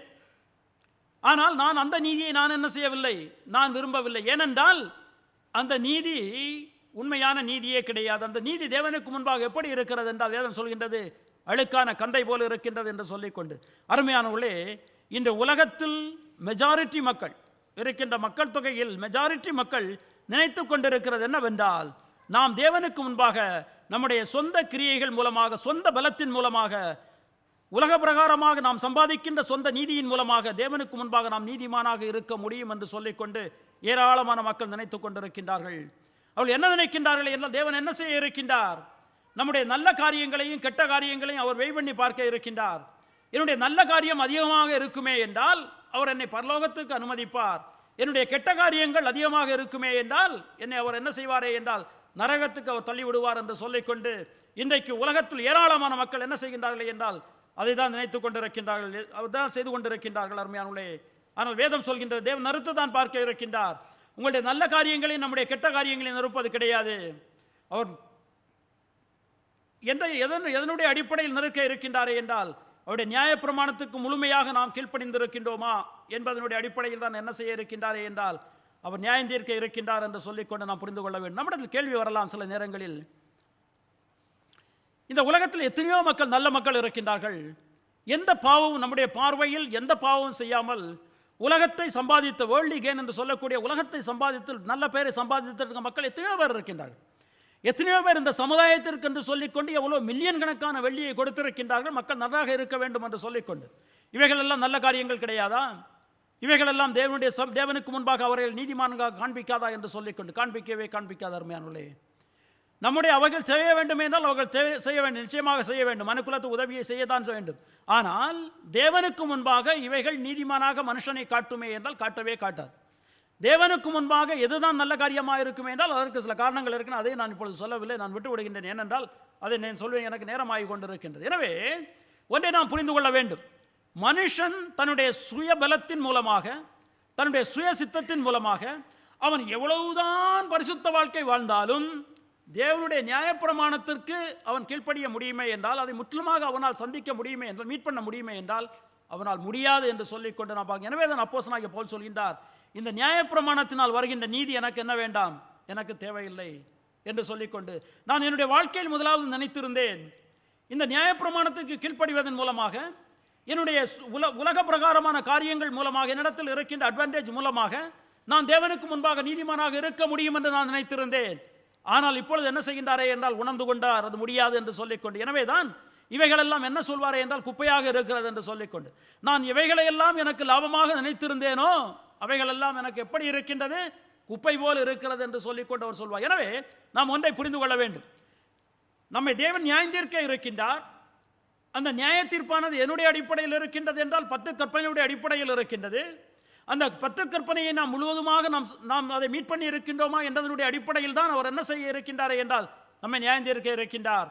அதை 2 விதங்களில் சம்பாதிக்க முடியும். ஒன்று நம்முடைய சுய பலத்தின் மூலமாக, ஆனால் வேதம் சொல்கின்றது நியாயப்பிரமாணத்தினுடைய கிரியையின் மூலமாக நம்முடைய சுய பலத்தின் மூலமாக ஒருவரும் என்ன செய்ய முடியாது என்றால் தேவனுக்கு முன்பாக நீதிமானாக இருக்க முடியும். எனவே தான் அப்போஸ்தலனாகிய பவுல் 9வது வசனத்தில் சொல்கின்றார், நியாயப்பிரமாணத்தினால் வருகிற சுயநீதியை உடையவனாய் இராமல் என்று சொல்லிக்கொண்டு, அந்த சுயநீதியானது எனக்கு வேண்டாம் என்று சொல்லிக்கொண்டு அவர் என்ன செய்கின்றாரே என்றால் சொல்வதை நம்மால் பார்க்க முடியும். எனவே இப்பொழுது என்னுடைய 3வது கருத்து, அப்படி என்றால் எந்த நீதி எனக்கு வேண்டும், எந்த நீதியை நான் உடையவனாக இருக்க வேண்டும்? இந்த உலகத்தினுடைய மூலமாக வருகின்ற இந்த சம்பாத்தியமானது நான் உலகத்தை ஆதாயப்படுத்துவதை விட நான் எதை உடையவனாக இருக்க வேண்டுமே என்றால் அதுதான் நம்முடைய தலைப்பு, கிறிஸ்துவை உடையவனாக இருக்க வேண்டும் என்று சொல்லிக்கொண்டு அப்போஸ்தலனாகிய பவுல் சொல்கின்றார். 9வது வசனத்தினுடைய பின்பகுதி வாசிக்கின்றேன். கிறிஸ்துவை பற்றும் விசுவாசத்தினால் வருகிறதும் விசுவாசம் மூலமாய் தேவனால் உண்டாயிருக்கிறதுமான நீதியை உடையவனாய் இருந்து என்று சொல்லி, எனக்கு எந்த நீதி வேண்டுமே என்றால் எனக்கு தேவன் கொடுக்கின்ற நீதி தான் வேண்டும். நான் சுயமாக சம்பாதிக்கின்ற நீதி குப்பையான நீதி, அது எனக்கு வேண்டாம். எனக்கு எந்த நீதி வேண்டுமே என்றால் தேவன் கொடுக்கின்ற நீதி, அதான் அங்கே சொல்கின்ற. பாருங்கள், தேவன் என்ன செய்கின்றாரே என்றால் கிருபையின் மூலமாக இலவசமாக நமக்கு ஒரு நீதியை அவர் கொடுக்கின்றார். அந்த நீதி தான் எனக்கு வேண்டும் என்று சொல்லிக்கொண்டு, அது யார் கொடுக்கின்ற நீதி என்றால் தேவன் கொடுத்திருக்கின்ற நீதி. அந்த நீதியை எப்படி கொடுத்திருக்கின்றாரே என்றால் நாம் வேதத்தில் நம்ம பார்க்கின்ற பொழுது நம்மேல் அன்பு வைத்தபடியினால் தேவன் நம்மேல் வைத்த அன்பின் மூலமாக என்ன செய்திருக்கின்றாரே என்றால் அந்த நீதியை அவர் நமக்கு கொடுத்திருக்கின்றார் என்று சொல்லிக்கொண்டு நாம் புரிந்து கொள்ள வேண்டும். பாருங்கள், யோவான் 3ஆம் அதிகாரம் 16வது வசனம் நமக்கு ரொம்ப நன்றாக தெரிந்த வசனம் இல்லையா? தேவன் தன்னுடைய ஒரே பேரான குமாரனை விசுவாசிக்கிறவன் எவனோ அவன் கெட்டு போகாமல் நித்திய ஜீவனை அடையும்படிக்கு அவரை தந்தருளி இவ்வளவாய் உலகத்தில் அன்பு. பாருங்கள், தேவன் நம்மேல் வைத்த அன்பினால் அந்த நீதியை நாம் பெற்றுக்கொள்ளும்படியாக தேவன் என்ன செய்திருக்கின்றாரே என்றால் நமக்கு ஒரு வாய்ப்பை கொடுத்திருக்கின்றார். ஏன் அந்த வாய்ப்பை கொடுத்திருக்கின்றாரே என்றால் அவர் நம்மேல் வைத்த அன்பினால். யார் மேல் வைத்த அன்பினாரே என்றால் இந்த உலகத்தில் இருக்கின்ற அனைத்து மக்கள் மேலும் அவர் வைத்த அன்பின் மூலமாக இந்த உலக மக்கள் அனைவருக்குமாக ஒரு இரட்சகராக என்ன செய்தாரே என்றால் ஆண்டவராக இயேசு கிறிஸ்துவை கொடுத்திருக்கின்றார். நீங்கள் 1 யோவானை நீங்கள் வாசிப்பீர்கள் என்றால் 4வது வசனத்தை நான் அதிகாரத்தை வாசிக்கின்ற பொழுது 9-10 வசனங்களை நீங்கள் வாசிப்பீர்கள் என்றால் எடுத்தோடு வாசிங்கள் எனக்காக. 1 யோவான் 4ஆம் அதிகாரம் 9-10 வசனங்கள். நம்முடைய ஒரே பேரான குமாரனாலே நாம் பிழைக்கும்படிக்கு தேவன் அவரை உலகத்திலே அனுப்பினதினால் தேவன் நம்மேல் வைத்த அன்பு வெளிப்பட்டது. நாம் தேவனிடத்தில் அன்பு கூர்ந்ததினால் அல்ல, அவர் நம்மிடத்தில் அன்பு கூர்ந்து நம்முடைய பாவங்களை நிவர்த்தி செய்கிற கிருபாதார பலியாக தன்னுடைய குமாரனை அனுப்பினதினாலே அன்பு உண்டாயிரு. பாருங்கள், இந்த நீதியானது தேவன் நம்மேல் வைத்த அன்பினால் நமக்கு கொடுக்கின்ற நீதி. சுயமாக சம்பாதித்த நீதி கிடையாது, அந்த நீதி உதவாது. அப்போஸ்தலனாகிய பவுல் சொல்லிவிட்டார். இப்பொழுது எனக்கு எந்த நீதி வேண்டுமே என்றால் தேவன் என் மேல் வைத்திருக்கின்ற அன்பினால், இந்த உலகத்தின் மேல் வைத்திருக்கின்ற அன்பினால் தேவன் கொடுத்த நீதி எனக்கு வேண்டும். அதான் அவர் சொல்கின்றார் 9வது வசனத்தில், நீதி கிறிஸ்துவை பற்றும் விசுவாசத்தினால் வருகிறதும் விசுவாசம் மூலமாய் தேவனால் உண்டாயிருக்கிறதுமான நீதி. அந்த நீதி யார் நமக்கு கொடுக்கிறது என்றால் தேவன் கொடுக்கின்ற நீதி. இரண்டாவதாக, அந்த நீதி யார் மூலமாக நமக்கு வருகிறது என்றால் ஆண்டவராய் இயேசு கிறிஸ்துவின் மூலமாக. பாருங்கள், தேவன் என்ன செய்தாரே என்றால் நம்மேல் அன்பு வைத்தபடியினால் தன்னுடைய குமாரனாகிய ஆண்டவராய் இயேசு கிறிஸ்து இந்த உலகத்துக்கு அனுப்பினார். இந்த ஆண்டவராகிய இயேசு கிறிஸ்து என்ன செய்கின்றாரே என்றால் உங்களுக்கும் எனக்கும் தேவையான பரிபூர்ணமான நீதியை அவர் சம்பாதிக்கின்றார். ஆண்டவராகிய இயேசு கிறிஸ்து இந்த பரிபூர்ணமான நீதியை எப்படி சம்பாதிக்கின்றார்? தன்னுடைய வாழ்க்கையின் மூலமாக. இந்த உலகத்தில் அவர் 30 வருடங்களுக்கு மேல் அவர் வாழ்கின்ற பொழுது தன்னுடைய வாழ்க்கையில் நியாயப்பிரமாணத்துக்கு விரோதமாக எந்த ஒரு பாவத்தையும் செய்யாமல் அதன் மூலமாக அவர் என்ன செய்கின்றாரே என்றால் அந்த நீதியை அவர் சம்பாதிக்கிறார் என்று சொல்லிக்கொண்டு நாம் பார்க்கின்றோம். எனவே ஆண்டவராகிய இயேசு கிறிஸ்து சம்பாதிக்கின்ற நீதி எங்கே இருக்கின்றது என்றால் சுவிசேஷத்தில் இருக்கின்றது. நீங்கள் ரோமருக்கு எழுதின நிருபம் 1ஆம் அதிகாரத்தை வாசிப்பீர்கள் என்றால் அதனுடைய 17வது வசனத்தை வாசிக்கின்ற பொழுது ரோமர் 1ஆம் அதிகாரத்தினுடைய விசுவாசத்தினாலே நீதிமான் பிழைப்பான் என்று எழுதியிருக்கிறது. விசுவாசத்தினால் உண்டாகும் தேவ நீதி விசுவாசத்திற்கென்று அந்த சுவிசேஷத்தினால் வெளிப்படுத்தப்படுகிறது. பாருங்கள், அந்த தேவ நீதியானது எப்படி நமக்கு வெளிப்படுத்தப்பட்டிருக்கின்றது என்றால் சுவிசேஷத்தின் மூலமாக. சுவிசேஷம் என்ன?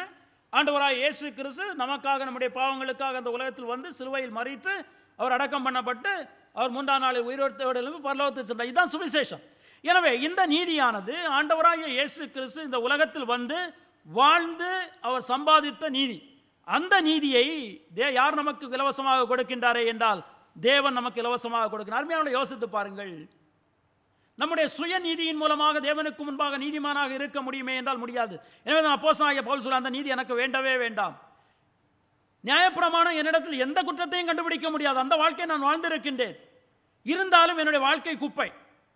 நான் எவைகளையெல்லாம் எனக்கு ஆதாயமாக எண்ணினோ அவைகளெல்லாம் தேவனுக்கு முன்பாக பார்க்கின்ற பொழுது குப்பையாக இருக்கிறது என்று சொல்லிக்கொண்டு, எனவே அந்த நீதி எனக்கு வேண்டாம். ஆனால் எனக்கு எந்த நீதி வேண்டும்? தேவன் இலவசமாக எனக்கு கொடுத்து ஆண்டவராய் இயேசு கிறிஸ்து சம்பாதித்து கொடுத்த நீதி. அந்த நீதி என்ன செய்ய வேண்டும் என்றால் எனக்கு வேண்டும். எனவே எந்த நீதியை அவர் விரும்புகின்றாரே என்றால் தேவன் கொடுத்த நீதி, அது மாத்திரமல்ல, ஆண்டவராக இயேசு கிறிஸ்து சம்பாதித்து கொடுத்த நீதி, அந்த நீதியை நான் எப்படி பெற்றுக்கொள்ள வேண்டும்? விசுவாசத்தின் மூலமாக. 9ஆம் வசனத்தை பின்பகுதி தொடர்ந்து திரும்ப நான் வாசிக்கின்றேன், கவனமாக கேளுங்கள். நியாயப்பிரமாணத்தினால் வருகிற சுய நீதியை உடையவனாய் இராமல் அந்த நீதி எனக்கு வேண்டாம், கிறிஸ்துவை பற்றும் விசுவாசத்தினால் வருகிறதும் விசுவாசம் மூலமாய் தேவனால் உண்டாயிருக்கிறதுமான நீதியை உடையவனாய் இருந்து. எனவே தேவன் கொடுத்து ஆண்டவராய் இயேசு கிறிஸ்து சம்பாதித்து நான் விசுவாசத்தின் மூலமாக பெற்றுக்கொண்ட அந்த நீதி தான் எனக்கு என்ன செய்ய வேண்டும் வேண்டும் என்று சொல்லிக்கொண்டு அவர் விரும்புகின்றார். அப்படி என்றால் இந்த நீதியை நானும் நீங்களும் எப்படிதான் பெற்றுக்கொள்ள முடியுமே என்றால் விசுவாசத்தின் மூலமாக மாத்திரம்தான் என்ன செய்ய முடியுமே என்றால் இந்த நீதியை நாம் பெற்றுக்கொள்ள முடியும் என்று சொல்லிக்கொண்டு நாம் பார்க்கிறோம். எனவே பாருங்கள் அருமையானவர்களே, நமக்கு இதில் எந்த சம்பந்தமும் கிடையாது, நாம் சம்பாதித்த நீதி கிடையாது. இந்த நீதி நமக்காக ஆண்டவராய் இயேசு கிறிஸ்து இந்த உலகத்தில் வந்து பரிசுத்த வாழ்க்கை வாழ்ந்து சம்பாதித்த நீதி. அந்த நீதியை நானும் நீங்களும் எப்படிதான் பெற்றுக்கொள்ள முடியுமே என்றால் விசுவாசத்தின் மூலமாக. அவரை நாம் விசுவாசிக்கின்ற பொழுது அந்த நீதியை நாம் என்ன செய்ய முடியுமே என்றால் பெற்றுக்கொள்ள முடியும் என்று சொல்லிக்கொண்டு பாருங்கள், எவ்வளவு ஒரு அருமையான காரியம். நானும் நீங்களும் தேவனுக்கு முன்பாக நீதிமானாய் இருக்கும்படியாய் உங்களாலும் என்னாலும் அந்த நீதியை சம்பாதிக்கவே முடியாது. அப்போஸ்தலனாகிய பவுலாலே சம்பாதிக்க முடியவில்லை, உங்களாலும் என்னால் சம்பாதிக்கவே முடியாது. அந்த நீதியை தேவன் என்ன செய்திருக்கின்றாரே என்றால் நம்மேல் வைத்த அன்பின் மூலமாக ஆண்டவராய் இயேசு கிறிஸ்துவின் மூலமாக நமக்கு கொடுத்திருக்கின்றார். அதை நாம் என்ன செய்ய வேண்டுமே என்றால் விசுவாசத்தின் மூலமாக பெற்றுக்கொள்கின்ற பொழுது நாம் தேவனுக்கு முன்பாக எப்படி இருக்கின்றோமே என்றால் ஆண்டவராய் இயேசு கிறிஸ்துவினுடைய பரிபூர்ண நீதியை பெற்றவர்களாக நீதிமானாக நாம் இருக்கின்றோம். அருமையானவர்களே, பல இடங்களில் அப்போஸ்தலனாகிய பவுல் இதை குறித்து பேசியிருப்பார். ஒரே ஒரு இடத்தை நான் உங்களுக்கு காண்பிக்க விரும்புகின்றேன். அந்த மக்களிடத்தில் இப்பொழுது ஒரு கேள்வி இருக்கும். அவர் தங்களுடைய வாழ்க்கையில் அதிகமாக தேவனோடு உறவு கொண்டிருந்து அல்லது நாம் பார்க்கின்ற பொழுது தேவனுக்கு முன்பாக எல்லா விதமான காரியங்களையும் செய்த ஒரு மனுஷன் ஆபிரகாம். ஆபிரகாம் தேவன் என்ன செய்கின்றாரே என்றால் தன்னுடைய மகனை பலி கொடுக்க வேண்டும் என்று சொல்கின்ற பொழுது தனக்கு இருக்கின்ற ஒரே மகன், தன் வாக்குத்தத்தத்தினுடைய மகன், அந்த மகனை நீ மோரியா தேசத்திற்கு எடுத்து சென்று பலி கொடு என்று சொல்கின்ற பொழுது அவர் என்ன செய்கின்றார்? எடுத்து சென்று பலி கொடுப்பதற்காக கத்தியை உங்க அந்த அளவுக்கு தேவனுக்கு கீழ்ப்படிந்திருந்த மனுஷன். அந்த மனுஷன் எப்படி தன்னுடைய நீதியை சம்பாதித்தான்? அந்த மனுஷன், அவர்கள் யோசிக்கின்ற அந்த மனுஷன் என்ன செய்திருப்பான்? தன்னுடைய நீதியை எப்படி சம்பாதித்திருப்பான்? கிரியைகளின் மூலமாக, தன்னுடைய செயல்பாடுகளின் மூலமாக. ஆனால் அப்போஸ்தலனாகிய பவுல் சொல்லுகின்றார், அது கிடையாதுப்பா. ரோமர் 4ஆம் அதிகாரம் 1 முதல் 5 வசனங்களை நான் உங்களுக்கு வாசிக்கின்றேன். 4ஆம் அதிகாரத்தில் 1 முதல் 5 வசனங்கள். அப்படியானால் நம்முடைய தகப்பனாகிய ஆபிரகாம் மாமிசத்தின்படி என்னத்தை கண்டடைந்தான் என்று சொல்லுவோம்? ஆபிரகாம் கிரியைகளினாலே நீதிமானாக்கப்பட்டானாகில் மேன்மை பாராட்ட அவனுக்கு ஏது உண்டு? ஆனாலும் தேவனுக்கு முன்பாக மேன்மை பாராட்ட ஏதும் இல்லை. வேத வாக்கியம் என்ன சொல்கிறது? ஆபிரகாம் தேவனை விசுவாசித்தான், அது அவனுக்கு நீதியாக எண்ணப்பட்டது என்று சொல்கின்றது. ஐயா, நீங்கள் பெரியவர் என்று நினைத்துக்கொண்டு கிரியைகள் மூலமாக நீதிமானாக்கப்பட்டிருப்பார் என்று நினைத்துக் கொண்டிருக்கின்ற ஆபிரகாம் தேவனுக்கு நண்பனாக இருந்தவர், தேவனுடைய கட்டளைகளுக்கு எல்லாம் கீழ்ப்படிந்தவர், எப்படி நீதிமானாக்கப்பட்டாரே என்றால் தன்னுடைய கிரியைகளின் மூலமாக கிடையாது, விசுவாசத்தின் மூலமாக. எனவே அருமையானவர்களே, அப்போஸ்தலனாகிய பவுல் எனவே தான் சொல்கின்றார் என்னவென்றால், எனக்கு அந்த நீதி வேண்டாம், என்னுடைய சுய சம்பாத்தியத்தின் மூலமாக நான் அந்த கட்டளைகளுக்கு கீழ்ப்படிந்து கிடைக்கின்ற நீதி எனக்கு வேண்டாம். ஆனால் எந்த நீதி வேண்டுமே என்றால் தேவன் தன்னுடைய அன்பின் மூலமாக கொடுத்திருக்கின்ற ஆண்டவராய் இயேசு கிறிஸ்து எனக்காக சம்பாதித்து வைத்திருக்கின்ற அந்த நீதி என்ன செய்ய வேண்டுமே என்றால் எனக்கு வேண்டும் என்று சொல்லிக்கொண்டு அருமையானவர்களே, எனவே நான் முடிக்கின்றேன். பாருங்கள், எனவே தான் இங்கே பார்க்கின்ற பொழுது ஏன் ஆண்டவராய் இயேசு கிறிஸ்துவை நான் சம்பாதிக்க வேண்டும்? ஏன் இந்த உலகத்தினுடைய சம்பாத்தியங்களுக்கு மேலாக நான் ஆண்டவராய் இயேசு கிறிஸ்துவை சம்பாதிக்க வேண்டும் என்றால் இதான் காரணம். நான் என்னுடைய சுய பலத்தின் மூலமாக உலக பிரகாரமான எதை நான் சம்பாதித்தாலும், எவ்வளவு நல்லவனாக நான் வாழ்ந்தாலும், எவ்வளவு சமுதாயம் என்னை போற்றினாலும், எவ்வளவு நான் நன்கொடைகள் என்ன கொடுத்தாலும் தேவனுக்கு முன்பாக நான் நீதிமானாக இருக்க முடியுமே என்றால் முடியாது. மாறாக எனக்கு இலவசமாக தேவன் கொடுத்திருக்கின்ற ஆண்டவராய் இயேசு கிறிஸ்து எனக்காக சம்பாதித்த நீதியை நான் விசுவாசத்தின் மூலமாக நான் பெற்றுக்கொள்வேனே என்றால் நான் என்ன செய்வேனே என்றால் தேவனுக்கு முன்பாக நான் நீதிமானாக இருப்பேன். என்னை ஆண்டவராய் இயேசு கிறிஸ்துவினுடைய நீதியின் மூலமாக அவர் என்ன செய்கின்றாரே என்றால் அவர் பார்க்கின்றார் என்று சொல்லிக்கொண்டு, எனவே அந்த நீதி தான் என்ன செய்ய வேண்டுமே என்றால் எனக்கு வேண்டும். ஏன் எனக்கு இந்த உலக பிரகாரமான ஆதாயம் எனக்கு வேண்டாம்? ஏன் ஆண்டவராய் இயேசு கிறிஸ்துவை நான் ஆதாயப்படுத்திக் கொள்ள வேண்டும் என்றால் இதுதான் காரணம். உலக பிரகாரமான எந்த விதமான நீதியை நாம் எப்படி சம்பாதித்தாலும் பரிசுத்தம் உள்ள தேவனுக்கு முன்பாக நாம் என்ன செய்ய முடியாது, நான் நீதிமானாக இருக்க முடியாது. மாறாக இலவசமாக கொடுக்கப்பட்டிருக்கின்ற நீதியை நாம் விசுவாசத்தின் மூலமாக பெற்றுக்கொள்கின்ற பொழுது நாம் என்ன செய்வோமே என்றால் தேவனுக்கு முன்பாக. எனவே தான் கிறிஸ்துவை நான் ஆதாயப்படுத்திக் கொள்ள வேண்டும். ஏன் எனக்கு இந்த உலகம் ஆதாயப்படுத்திக் கொள்ள வேண்டாம், ஏன் நான் கிறிஸ்துவை ஆதாயப்படுத்திக் கொள்ள வேண்டும் என்று சொல்லிக்கொண்டு அப்போஸ்தலனாகிய பவுல் எனவே தான் என்ன செய்கின்றார் என்றால் தெளிவாக சொல்லியிருக்கின்றார். ஒரு முறை கூட நான் அந்த வசனத்தை வாசிக்கின்றேன், நீங்கள் வீட்டுக்கு சென்று திரும்ப வாசித்து அதை நீங்கள் சரியாக புரிந்து கொள்ளுங்கள். நான் கிறிஸ்துவை ஆதாயப்படுத்திக் கொள்ளும்படிக்கும் நியாயப்பிரமாணத்தினால் வருகிற சுய நீதியை உடையவனாக இராமல் கிறிஸ்துவை பற்றும் விசுவாசத்தினால் வருகிறதும் விசுவாசம் மூலமாய் தேவனால் உண்டாயிருக்கிறதுமான நீதியை உடையவனாய் இருந்து கிறிஸ்துவுக்குள் இருக்கிறவன் என்று காணப்படும்படிக்கும். எனவே அருமையானவர்களே, நான் முடிக்கின்றேன். இந்த கேள்வியை நாம் கேட்டு பார்க்க வேண்டும். நான் உண்மையில் ஆண்டவராய் இயேசு கிறிஸ்துவுடைய நீதியை நான் பெற்றிருக்கின்றேனா? நான் என்னுடைய சுய வாழ்க்கையின் மூலமாக நான் எந்த பாவமும் செய்யவில்லை, நன்றாக இருக்கின்றேன் என்று சொல்லிக்கொண்டு நான் நினைத்துக் கொண்டிருக்கின்றேனா? நான் ஒரு காலமும் தேவனுக்கு முன்பாக நீதிமானாக இருக்க முடியும். ஏனென்றால் அந்த அந்த அந்த நியாயாதிபதி எப்படிப்பட்டவர் என்றால் எல்லாவற்றையும் அறிந்தவர். அது மாத்திரமல்ல, நியாயப்பிரமாணத்தினுடைய கிரியைகளை நம்மால் ஒருவாலும் நிறைவேற்றவே முடியாது. மாறாக நான் ஆண்டவராய் இயேசு கிறிஸ்துவுடைய நீதியை நான் பெற்றிருக்கின்றேனா? ஆண்டவராய் இயேசு கிறிஸ்துவுடைய நீதியை நான் பெற்றிருப்போமே என்றால் அதற்காக நான் தேவனை நான் துதிக்கின்றேன். ஒருவேளை இதுவரைக்கும் நான் ஆண்டவராய் இயேசு கிறிஸ்துவுடைய நீதியை நான் பெற்றுக்கொள்ளவில்லை என்றால் நாம் எப்படி பெற்றுக்கொள்வது? மிகவும் எளிது.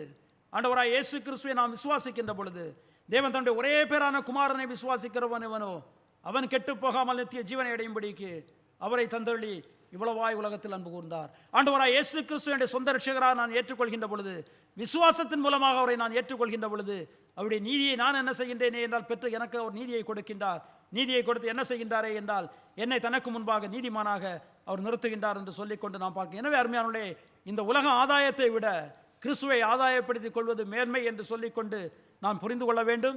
எனவே நாம் தேவனுடைய பிள்ளைகளாக இருக்கின்ற நாம், கிறிஸ்துவை பெற்றிருக்கின்ற நாம் என்ன செய்ய வேண்டுமே என்றால், நாம் கிறிஸ்துவை அவரை நாம் ஆதாயப்படுத்திக் கொள்வது மாத்திரம் கிடையாது, நாம் அவரை அறிகின்ற அறிவில் நாம் என்ன செய்ய வேண்டுமே என்றால் வளர வேண்டும். அவரை அறிகின்ற அறிவில் நாம் எப்படிதான் வளர வேண்டுமே என்றால் அவரோடு ஐக்கியம் வைக்கின்ற பொழுது, எப்படிதான் ஐக்கியம் வைக்க முடியுமே என்றால் வேதத்தை வாசிக்கின்ற பொழுது, ஜெபிக்கின்ற பொழுது, ஐக்கியம் கொள்கின்ற பொழுது, ஆராதிக்கின்ற பொழுது, இதன் மூலமாக தான் நாம் என்ன செய்ய முடியுமே என்றால் நாம் தேவனோடு இருக்கின்ற ஐக்கியத்தை நாம் பெருக்கிக் கொள்ள முடியும். எனவே தேவனுடைய பிள்ளைகளாக இருக்கின்ற நாம் அந்த ஐக்கியத்தில் நாம் வளருவோம். தேவன் நம்மை ஆசீர்வதிப்பார். கண்களை மூடி ஜெபிக்கலாம்.